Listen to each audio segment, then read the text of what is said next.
आपके नजदीक में, आपके घर के पास में जो शिवालय है भगवान शंकर का, एक छोटा सा शिवलिंग है। मानो अगर दिल से तुमने मान लिया कि ये केदारनाथ है, दिल से तुमने मान लिया कि ये महाकाल है, दिल से तुमने मान लिया कि भीमा शंकर है, दिल से तुमने मान लिया कि ये मल्लिकार्जुन है, दिल से तुमने मान लिया कि विश्वनाथ है। जिस दिन तुम्हारा मन पर जा, सावन के महीने में, श्रावण के महीने में जब तुम 2 लोटा जल चढ़ाने के लिए जाओगे,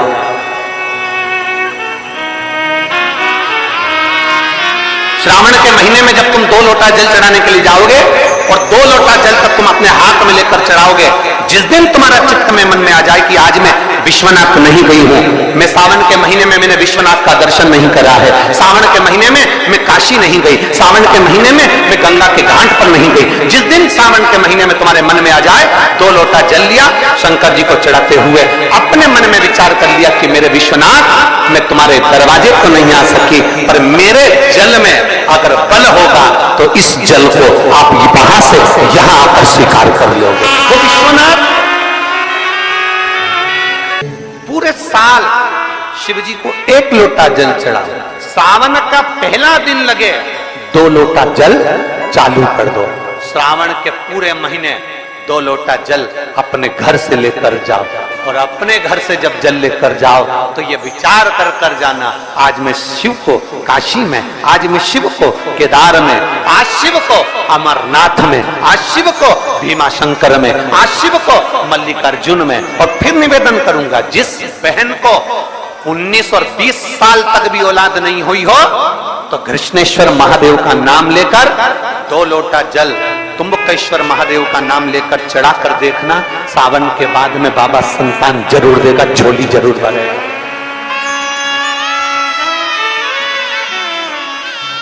कहीं नहीं जाना, अपने नजदीक में, अपने घर के पास में, अपने मोहल्ले में, अपनी गली में, अपने चौराहे पर, अपने घर के पास में जो शिवालय हो, जो शंकर का मंदिर हो, वहां जाओ, 2 लोटा जल समर्पित करो।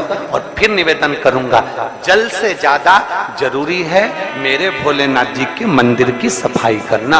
अब कीचड़ चालू हो जाएगा, पानी चालू हो जाएगा, सावन का महीना चालू हो जाएगा, अपने साथ एक कपड़ा लेकर जाओ, बाबा के मंदिर को पूरा साफ कर कर, बाबा के शिवलिंग का स्नान कर कर, बेलपत्र निर्माल्य जितना पड़ा है उसको उठाकर कहीं विसर्जन के लिए, किसी नदी तालाब बावड़ी में नहीं, किसी कुएं में नहीं, निर्माल्य तालाब में, नदियों में, बावड़ी में डालने के बाद वो निर्माल्य सड़ता रहता है, नदी नाले का पानी सूखता रहता है, उसमें कीचड़ इकट्ठा हो जाता है। उस निर्माल्य को इकट्ठा करो, गाड़ी में भरो, किसी एक खड्डा खोदकर वहां दबाकर उसकी खाद तैयार करो और बाद में बेलपत्री के वृक्ष के नीचे उसको डालते रहो। पर ध्यान रखना कि निर्माल्य हमें नदी तालाब बावड़ी कुएं में नहीं डालना, उसको एकत्रित करना। शिव के मंदिर की जितनी सफाई कर सकते हो, शंकर के मंदिर को जितना साफ कर सकते हो, शंकर के मंदिर को जितना निर्मल कर सकते हो उतना करो। अपने मन में एक भाव बना लो, जैसे भगवान विष्णु ने एक भाव बनाया था, सावन के महीने में 108 कमल के पुष्प शंकर जी को दूंगा। पार्वती जी ने भाव बनाया था, श्रावण के महीने में शंकर जी को 2 लोटा जल समर्पित करूंगी। माता सती जो भगवान शंकर की अर्धांगिनी रही, उन्होंने भाव बनाया था, मेरे देवादिदेव महादेव को रिझाने के लिए मैं भगवान शंकर की 108 वृक्ष लता से स्नान कराऊंगी। ये अपने भीतर एक संकल्प अपने भीतर लेना है कि श्रावण के महीने में हमें शिव को कैसे रिझाना है, शंकर को कैसे प्रसन्न करना है, शंकर को कैसे प्रकट करना है, शंकर को कैसे प्राप्त करना है, शंकर को कैसे अपना बनाना है, शंकर को अपने करीब में कैसे लाना है, शिव को अपना कैसे बनाना है, यह अपने ऊपर निर्भर करना। दुख आपको आपका परिवार कभी नहीं देता भाई, ना आपकी माता आपको दुख देगी, ना आपकी पिता आपको दुख देंगे, ना आपका भाई आपको दुख देगा, ना आपकी धर्म पत्नी आपको दुख देगी, ना पति दुख देगा, ना बच्चे दुख देंगे, ना कुटुंब दुख देगा, ना बहू दुख देगी, ना पोता पोती दुख देंगे। आप में से कितने लोग हैं जो टीवी पर कथा सुन रहे हैं और उनका परिवार उनको दुख दे रहा है? कितने लोग हैं ऐसे? कभी विचार करना एकांत में बैठकर कि आपको ना आपकी पत्नी दुख दे रही है, ना आपको आपका पति दुख दे रहा है, ना आप अपने पति को तलाक दे रहे हो, ना आप अपनी पत्नी को तलाक दे रहे हो, ना आपका बेटा आपको दुख दे रहा है, ना आपकी बहू आपको दुख दे रही है, ना आपका कुटुंब के लोग, परिवार के लोग, भाई आपको दुख दे रहा है। ये कहीं नहीं हो सकता, भाई भी आपको दुख नहीं दे रहा, ना आपके परिवार वाले, ना नातेदार, ना रिश्तेदार, ना मित्र, ना सखा, ना दोस्त, कोई आपको दुख नहीं देता। ये शिव महापुराण की कथा कहती है हमको लगता है कि हमारे परिवार वाले दुख दे रहे हैं, हमको लगता है हमारी बहू हमें दुख दे रही है, हमें लगता है हमारी सास हमें दुख दे रही है, हमें लगता है हमारा पति हमको दुख दे रहा है, हमें लगता है हमारे कुटुंब वाले हमको दुख दे रहे हैं। पर शिव महापुराण की विद्येश्वर संहिता कहती है ये कोई आपको दुख नहीं देते, दुख आपका पूर्व का कर्म आपको देता है। ये जितने भी मिले हैं ना आपको, रिश्तेदार, नातेदार, कुटुंब, भाई, बंधु, सखा, पत्नी, पति, पोता, पोती, ये जितने लुटेरे मिले हैं, ये जितने अपशब्द कहने वाले मिले हैं, ये जितना ताने देने वाले मिले हैं, ये जितना गाली देने वाले मिले हैं, ये जितना उंगली उठाने वाले मिले हैं, ये कोई दूसरे नहीं, तुम्हारे पूर्व कर्म के कोई ना कोई पुराने ही होंगे जो तुम्हारे साथ जुड़कर तुम्हारे टांग खींचने के लिए सामने खड़े हुए हैं। ये कोई तुम्हारे होंगे।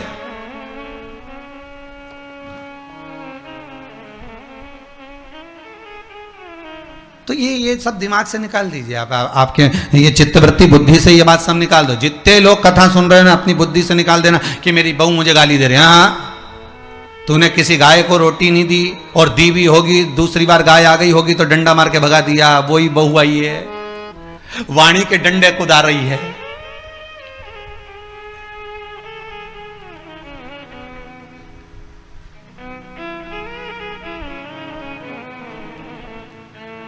कोई बेटा अगर नहीं सेवा कर रहा, कोई बेटा नहीं पूछ रहा, समझ लेना पूर्व में हमारे बुजुर्ग कोई दादाजी होगा, कोई दादी जी होगी, कोई ससुर जी होगा, कोई जेठ जी होगा, हो सकता है किसी की हमने सेवा नहीं करी हो और वही बेटा बनकर आया, आज हमारी सेवा नहीं कर रहा। मत बुरे कर्म कर बंदे वरना पछताएगा, भगवान की आंखों से तो बच नहीं पाएगा, तू बच नहीं पाएगा। अरे ओ अज्ञानी मत करना दानी, बचना नहीं है।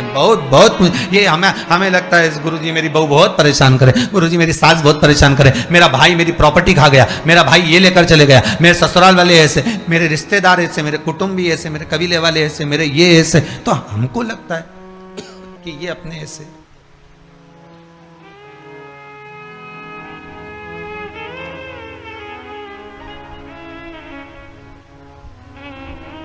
हमको लग रहा है कि ये हमारे ऐसे हैं, हमारे को लूट रहे हैं, हमको ऐसा परेशान कर रहे हैं, हमको ऐसा कर रहे हैं, पर नहीं भाई। शिव महापुराण की कथा कहती है कोई हमको कष्ट नहीं देता। एक बार पहले भी कथा में कहा, आज फिर कह रहे हैं आपको महाराज, फिर कह रहे हैं, आज फिर कह रहे हैं।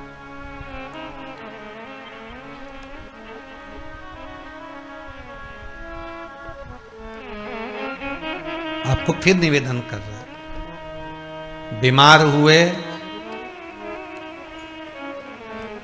देवास में, बीमार हुए भोपाल में, बीमार हुए सीहोर में, बीमार हुए कहीं, डॉक्टर को दिखाने जा रहे हैं इंदौर, डॉक्टर को दिखाने जा रहे हैं भोपाल, डॉक्टर को दिखाने जा रहे हैं देवास, मुंबई, पुणे, जहाँ तहाँ हम डॉक्टर को दिखाने के लिए जा रहे हैं। वहाँ हॉस्पिटल में हमने सुई लगवाई, इंजेक्शन लगवाया, वहीं से कहीं कुछ चीरा फाड़ी कर दी, ऑपरेशन कर दिया।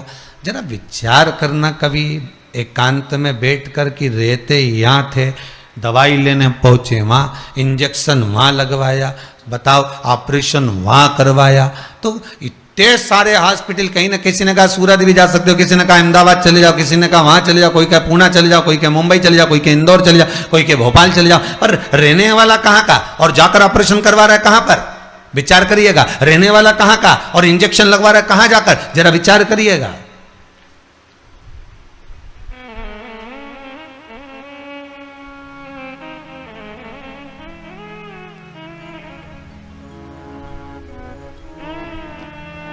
कितने डॉक्टर, ऑपरेशन करने वाला कोई विशेष, कितनी डॉक्टर सिस्टर, इंजेक्शन लगाने वाली कोई, लगाने वाली कोई विशेष वहां बैठी है, उसको तुम नहीं पहचानते, वो आपको नहीं पहचानते। अभी अभी कोरोना का टीका लगवाया होगा, वैक्सीन लगवाई होगी, इंजेक्शन लगवाया होगा कोरोना महामारी का, लगवाया सबने। अब लगवाया तो उसमें आपके मन में विचार तो आया कि ना तो हम इस सिस्टर को पहचानते, ना हम इस डॉक्टर को पहचानते, गए और सुई लगवा के आ गए, पर उसने हमको कष्ट तो दिया, भले वो थोड़ा सा चुभाया पर कष्ट तो मिला। पर विचार करा कि ये क्यों मिली, कारण क्या था, इसी ने क्यों चुभाया। हो सकता है पूर्व में तुमने भी इसको कोई कष्ट दिया होगा, हिसाब बराबर करने के लिए यहां लाके छोड़ दिया। वो दुनिया के लोगों ने कहा है ना कि ये कोरोना महामारी को उपजने वाला, वो चीन के ऊपर लोगों ने कहा कि उन्होंने इस कोरोना महामारी को प्रकट कर, अब उनने तो कर दिया, उनने तो संसार में विनाश का कारण बना दिया, पर फिर प्रकृति ने क्या करा आज की स्थिति में, प्रकृति क्या कर रही है फिर वो भी अंदाजा लगाओ। कहीं मालूम पड़े मिट्टी हवा में उड़ रही है, ऐसी उड़ रही है गीली कि सब गाड़ी ने बंगला सबके धो दिया उसने। फिर बचा कुचा था, पानी की बाढ़ आ गई। अगर हम दूसरे को कष्ट दे रहे हैं, हम दूसरे पर उंगली उठा रहे हैं, हमने एक उंगली अगर किसी पर उठा दी, हमने उंगली उठाकर कह दिया वो ऐसा है, उसने ऐसा करा, उसने वैसा करा, हमने एक उंगली उठा दी, भले तुम विद्वान हो, भले तुम्हारे में विद्वत्ता है, पर हम किसी पर अगर एक उंगली उठा रहे हैं तो ये 3 उंगलियां हमारे भीतर जा रही है कि अपने अंदर झांक कर देखो कि आप कैसे हो, अपने भीतर झांक कर देखिए कि आप में क्या तत्वता है। जो हम दूसरे में कुछ खोट देख रहे हैं तो हम में कितना खोट भरा होगा, हम में कितना कपट भरा होगा, तभी तो सामने वाला कपटी नजर आ रहा है। जैसा चश्मा लगाओगे सामने वाला व्यक्ति वैसा ही तो दिखेगा। लाल कलर का लगाओगे तो लाल दिखेगा, काला लगाओगे तो काला दिखेगा, पीला लगाओगे तो पीला दिखेगा। नेत्रों में जो काम, अगर अहंकार है तो अहंकारी दिखेगा, लोभ है तो लोभी दिखेगा, वासनावान है तो वासनावान दिखेगा, तृष्णावान है तृष्णावान दिखेगा, चोर है चोर दिखेगा, कपटी है कपटी दिखेगा, बेईमान है बेईमान दिखेगा, अज्ञानी है अज्ञानी दिखेगा। आपकी दृष्टि जैसी होगी सामने वाली की सृष्टि वैसी ही नजर आएगी, सामने वाला व्यक्ति आपको वैसा ही दिखेगा। आपका चित्त अच्छा है, आपका मन अच्छा है, आपके दिल अच्छा है, आपके भाव अच्छे हैं, सामने वाला भी वैसा ही नजर आएगा। भगवान कृष्ण ने भेजा था दुर्योधन को अच्छा ढूंढने के लिए, एक अच्छा नहीं मिला। युधिष्ठिर को भेजा था पूरी पृथ्वी पर से कोई बुरा व्यक्ति ढूंढ कर लाओ, युधिष्ठिर को बुरा नहीं मिला, क्योंकि उसकी युधिष्ठिर की बुद्धि में, चित्त में ये भरा था, उनकी वृत्ति में ये भरा हुआ था कि बुरा कोई है ही नहीं, संसार में कुछ ना कुछ अच्छाई दिखी जाएगी। बुरा जो देखन में चला बुरा न मिलिया कोई। हम देख रहे हैं, हम चित्तवृत्ति से, हम विचार,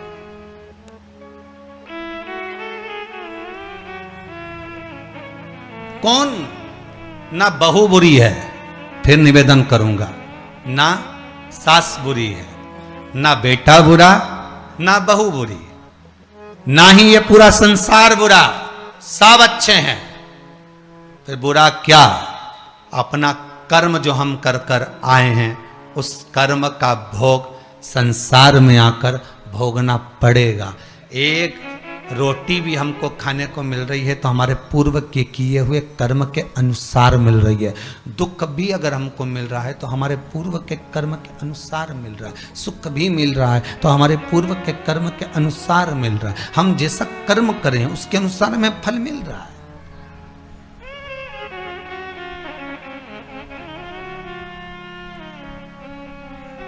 इसलिए बारंबार कहा था कि मान मेरा कहना नहीं तो पछताएगा, माटी का खिलौना माटी में मिल जाएगा, हेट बूट सूट सब यहीं रह जाएगा और माटी का खिलौना माटी में मिल जाएगा। ये हेट रह गया, ये बूट रह गया, ये सूट रह गया, सब पड़ा की पड़ा रह गया, सब धरा की धरा रह गया। इसका मूल तत्व क्या है, इसकी महत्वता क्या है?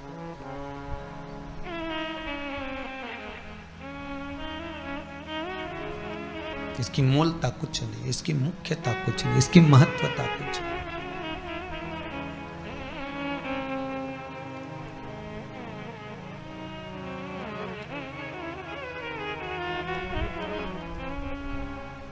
किले भोले का नाम, भगवान शिव का मंत्र, नाम स्मरण जप कीर्तन सुख दे।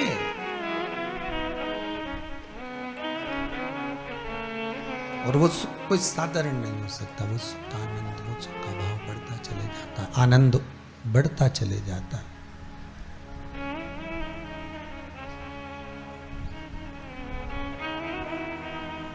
ले भोले का नाम काहे यूं भटके, मिलता है आराम काहे यूं भटके।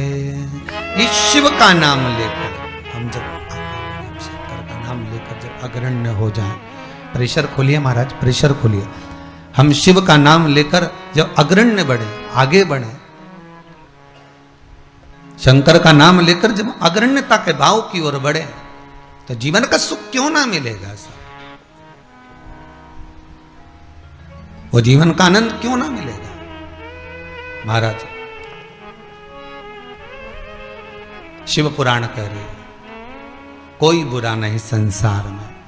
ये जितने नाते रिश्ते कुटुंब कबीले बनते चले जाते हैं, ये हमारे कर्म के अनुसार बनते चले जाते हैं, कर्म के अनुसार।